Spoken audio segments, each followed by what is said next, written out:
Muy buenas, mi nombre es Flor Díaz y el día de hoy voy a presentar lo que es la evolución histórica de la planificación educativa.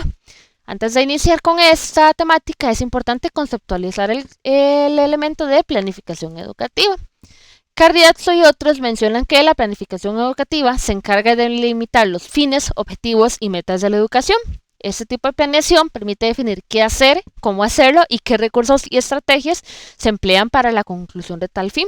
Por lo tanto, la planificación educativa permite en el recurso de la educación el definir cuáles objetivos, cuáles metas, qué se quiere desarrollar y qué elementos se deben incluir a la hora de planificar.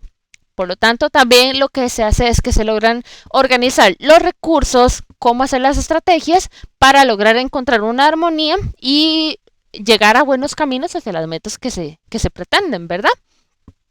Ahora, si arrancamos, en 1950 se menciona que producto de la Segunda Guerra Mundial se tomó la educación como un enfoque de desarrollo, desarrollista, al crecimiento económico y como inversión humana, ¿verdad? Del ser humano, para mejora de la economía.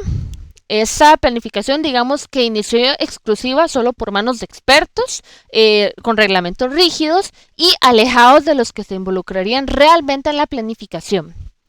Si vemos en el contexto actual, esta etapa es importante debido a que la educación y la planificación educativa sí es necesaria para ver la parte del desarrollo económico en los habitantes de la actualidad.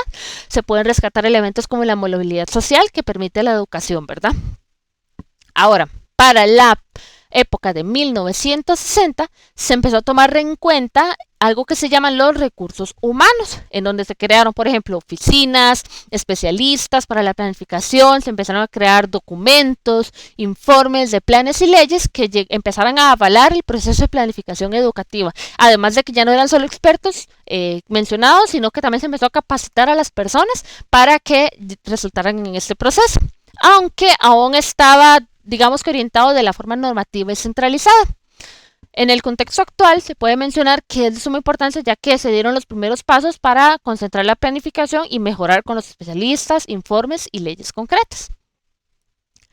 Para 1970 se empezaron a indagar la planificación como objetivos y necesidades de estudiantes. Por lo tanto, se involucró el aspecto social, como nutrición, alfabetización, aumento de esperanza de vida. Esto no dejó atrás la idea de la educación como desarrollo económico, sino que se complementó con la social. Así que ambas ideas eran trascendentales para el desarrollo de la planificación.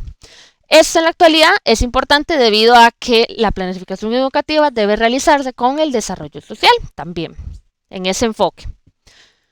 Para 1980, una etapa muy interesante, ya que debido a una crisis económica mundial, la planificación empezó a verse desde una perspectiva de necesidades de cada país. Ya no era política, no, era qué necesita cada país.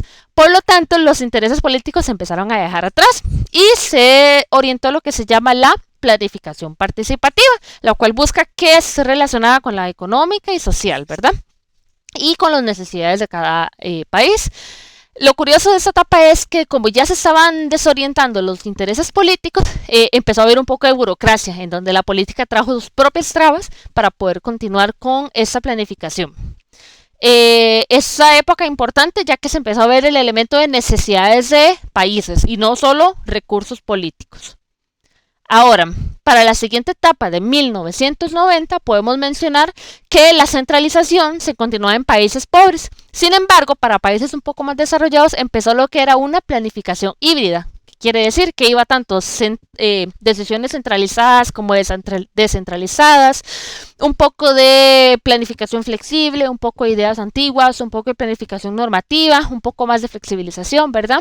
Toma de decisiones, tanto para corto plazo como largo plazo. Fue lo más variado, más dinámico el proceso de planificación. Y esta etapa es esencial debido a que se resaltan nuevas posibilidades de descentralización necesarias para la planificación educativa.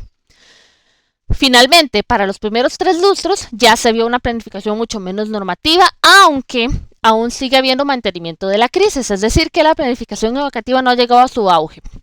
También se puede incluir tal vez por la falta de recursos, la inestabilidad política, la falta de políticas y proyectos educativos. Ahora, la función de la planificación educativa en administración. La función de la planificación educativa es el de poder guiar a la administración por caminos de flexibilidad, de contextualización, por ejemplo, también para no monopolizar el control, que haya educación más personalizada. Por eso menciona Venegas que la planificación debe dejar de ser descentralizada, inflexible e imperativa, ¿verdad?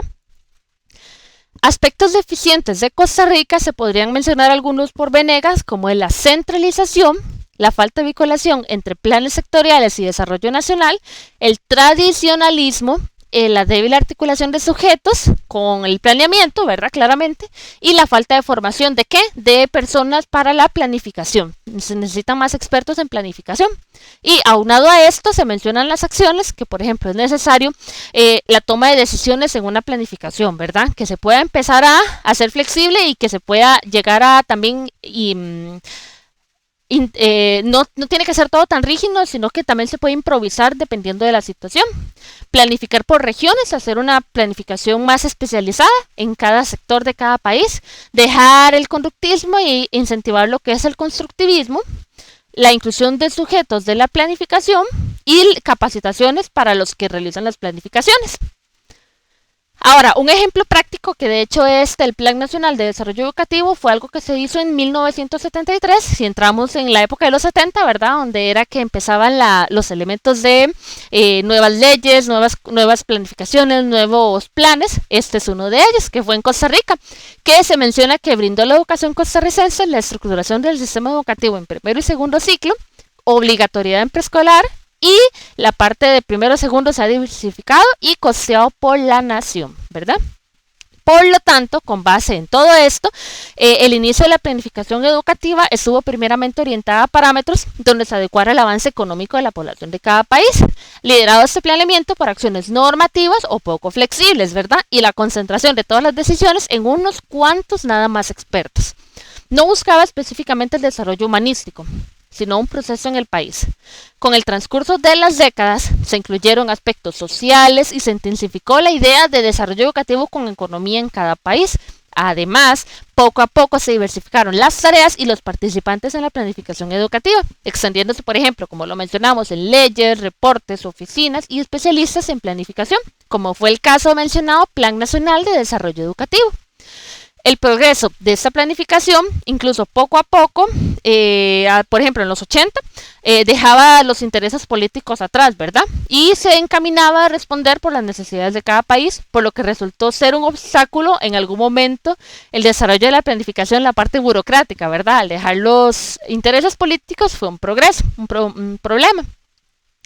Finalmente, en los últimos años se observa cómo diversos países cada vez adquieren planificación híbrida, donde combinan tanto planificaciones de años anteriores, ¿verdad? La parte de centralización, la parte de normativos, la parte de solo algunos expertos, con la modernidad de la descentralización, la flexibilidad y la personalización de planeamientos. Sin embargo, a pesar de los avances, aún persisten problemáticas que se deben atender en la actualidad. Persisten, por ejemplo, como las mencionadas conductas de la conductismo, la necesidad de descentralizar la planificación, una mejor articulación de temas y una contextualización aplicable en cada zona que se trabaje. Muchas gracias.